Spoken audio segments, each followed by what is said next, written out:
কি তুমি কানেক্টর নিয়ে খুব বেশি টেনশনে আছো, খুব বেশি প্যারা খাচ্ছ যে কিভাবে সে সময় এসে কানেক্টরের একটি গুছানো প্রিপারেশন নিবে বা কিভাবে তুমি বোর্ড কোয়েশ্চেন গুলো সলভ করবে। আমি তোমাকে বলছি যে কিভাবে খুব সহজে কানেক্টর সলভ করা যায়। দেখো, কানেক্টর খুবই খুবই খুবই সহজ একটা বিষয়। এখানে তোমাকে কোনো গ্রামাটিক্যাল রুলস ব্যবহার করতে হবে না, কোনো কিছু চেঞ্জ করে বসাতে হবে না, বারবের কোনো ফর্ম লাগবে না। তুমি জাস্ট কয়েকটা লিঙ্কার বা কয়েকটা মানে ওয়ার্ড যদি জাস্ট মনে রাখতে পারো, তুমি এখানে সরাসরি কিন্তু কি পাস পেয়ে যাচ্ছ, বা হচ্ছে তুমি জিনিসগুলো ব্যবহার করতে পারো। এখন অনেকে মনে করো আপু এগুলো তো অনেকগুলো আমার মনে থাকে না, কিভাবে পড়বো? সেই জিনিসটা জাস্ট তোমাকে দেখানোর জন্য আজকে আমি তোমাদের সাথে সলভ করতে যাচ্ছি 2018 সালের সেন্টেন্স কানেক্ট অর্থাৎ বোর্ড কোয়েশ্চেন সলভ করে তোমাকে আমি দেখাবো যে কিভাবে খুব সহজে সলভ করে যায়। কারণ এখন তোমরা বলবে আপু রুলস আপনি পড়াই দিচ্ছেন, কিন্তু হচ্ছে পড়তে বসে আমার তো মনে থাকে না। এর জন্য আমি তোমাকে বোর্ড কোয়েশ্চেন এসে প্র্যাকটিস এসে দেখাবো যে কিভাবে তুমি হচ্ছে বোর্ড কোয়েশ্চেনটা সলভ করতে পারো। তাহলে তো তোমাদের সমস্যাটা সমাধান হয়ে যাচ্ছে, তাই না? কারণ পরীক্ষার মধ্যে তোমাকে কোয়েশ্চেন সলভ করতে হবে, রুলস তো লিখতে হবে না।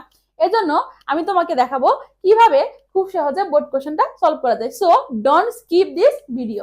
ওকে, আসো দেখো, এটা হচ্ছে ঢাকা, দিনাজপুর, যশোর, সিলেট 2018, হ্যাঁ, কম্বাইন্ড বোর্ড।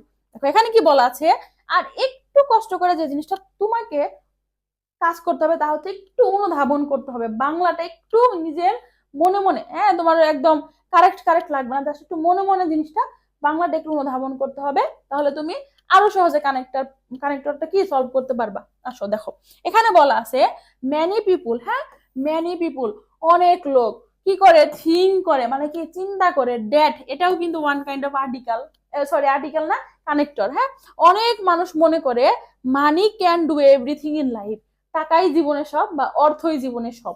ওকে, এরপর দেখো dash it is a must for our life. It is a must for our life, comma আছে, একটু খেয়াল করো, কমা আছে। এরপরে কি আছে, it is not the thing that necessarily bring happiness, এটি জীবনের সব। হ্যাঁ, it is a must for our, এটি আমাদের জীবনের জন্য খুবই দরকারি। ইট কি ইজ নট দ্য থিং, কিন্তু এটি আবার সেই জিনিস না যা শুধু জীবনের জন্য শুধু এটিই দরকার। তাহলে দেখো, প্রথমে একটা ইতিবাচক দিক আছে, এরপর আবার একটা নেতিবাচক দিকও বলছে, মানে দুইটা বাক্য বলছে। হ্যাঁ, একটা প্রথমটা ধরো হচ্ছে অ্যাফার্মেটিভ, এরপরটা হচ্ছে ধরো একটা নেগেটিভ। যখন এই রকমের কোনো বাক্য থাকবে, বিপরীত বাক্য থাকবে পাশাপাশি, তখন আমরা কি ব্যবহার করব, দো ব্যবহার করব। কি ব্যবহার করব, দো ব্যবহার করব। ওকে, দেখো মিলে গেছে। যদিও it is must for our life, যদিও এটি আমাদের জীবনে গুরুত্বপূর্ণ, কিন্তু এটি সবকিছু করতে পারে না। ওকে, এরপরে দেখো ড্যাশ, আবারও প্রথমে ড্যাশ আছে, ড্যাশই বলি, গ্যাপ আছে, dash it is absolutely a psychological matter.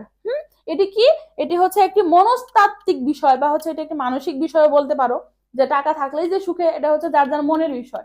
ওকে, এখন আসো, অনেকে বলেন আমরা ভাঙে ঘরে থাকলেও সুখ আছে, এই টাইপের বিষয়। তাহলে প্রকৃতপক্ষে, হ্যাঁ, মানে হচ্ছে একদম সত্যিকার অর্থে এটি মনের বিষয়, আসলে এটি মনের বিষয়। প্রকৃত পক্ষে, এখন তুমি এখানে ব্যবহার করতে পারো অ্যাকচুয়ালি, দেখো অনেকগুলো ব্যবহার করা যায়। প্রকৃত অর্থে ব্যবহারে তুমি অ্যাকচুয়ালি ব্যবহার করতে পারো, অথবা ইনডিড ব্যবহার করতে পারো। কি ব্যবহার করতে পারো, ইনডিড অথবা অ্যাকচুয়ালি। কি অর্থে ভাই, প্রকৃত অর্থে। ওকে, এরপর আসো দেখো, দ্য পারসন, সেই লোক, who is contented with what he gets, and dash he has is really happy. দেখো এখানে কি বলছে, the person who is contented with what he gets. দেখো মাঝখানে এন্ড আছে, এন্ড এর পরে হচ্ছে কি আছে, একটা গ্যাপ আছে, এরপরে আবার হি আছে, dash he has is really happy. দেখো তার যা পায়, সে যা পায় এবং তাই পেয়ে কি করে, সে রিয়েলি সত্যিকার অর্থে হ্যাপি থাকে। তাহলে দেখো এখানে হির আগে হোয়াট আছে না, একই অর্থে পরেরটাই একই, মানে কি অর্থে কি, এই যে এই কি অর্থে, হ্যাঁ, কি অর্থে আমি এখানেও হোয়াট ব্যবহার করব। ওকে, এরপর আসো, মানি ক্যান ডু সামথিং কি উইথ হ্যাপিনেস, মানে হচ্ছে টাকা কিছুটা, মানে তোমার সুখের জন্য কিছুটা করতে পারে, হ্যাঁ, করতে পারে happiness. Dash it can not give us happiness. দেখো এখানে কি বলছে, money can do something with happiness, এটি কি তোমার হ্যাপিনেসের জন্য সবকিছু করতে পারে, but can not give us happiness, কিন্তু তোমাকে এটা হ্যাপিনেস দিতে পারে না, কিছুটা দিতে পারে কিন্তু পুরোপুরি না। তাহলে এখানে আমি কি ব্যবহার, কিন্তু অর্থে বাট ব্যবহার করব। খুব কঠিন লাগে, খুব কঠিন না, জাস্ট একটু বুঝলেই সহজ। এরপরে আসো দেখো, dash we can see that the richest man of our society are not the happiest man. এর ফলে আমরা দেখো আমরা কিন্তু দেখতে পাই যে অনেক হচ্ছে কি কোটিপতি বলি ধনী বলি মানুষ আছে, টাকা আছে, কিন্তু কি নাই, সুখ নাই। তাহলে আমরা এখানে বলতে পারি এজ এ রেজাল্টও বলতে পারি। এরপর আমরা কি বলতে পারি সহজে সো, এজন্য আমরা দেখতে পাই। ওকে, মানে হচ্ছে সুতরাং অর্থে বা হচ্ছে রেজাল্ট অর্থে।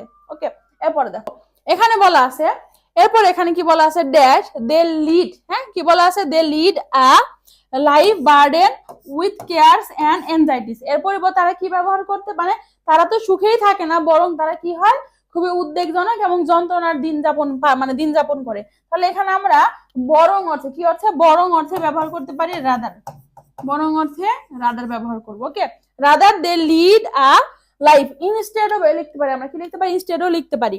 হ্যাঁ, লাইফ কেয়ারস এন্ড এনজাইটিস, দেখো এখানে কি আছে, এন্ড আছে, আবার এখানে কমা আছে, পাস স্লিপলেস নাইট, এবং তারা কি করে নিদ্রাবিহীন রাত পার করে। তাহলে এখানে যেহেতু এন্ড আছে আমরা এখানে ব্যবহার করব অ্যাজ ওয়েল অ্যাজ, কি ব্যবহার করব, অ্যাজ ওয়েল অ্যাজ, এটি অর্থ এবং। ওকে, অ্যাজ ওয়েল অ্যাজ মানে হচ্ছে কি এবং।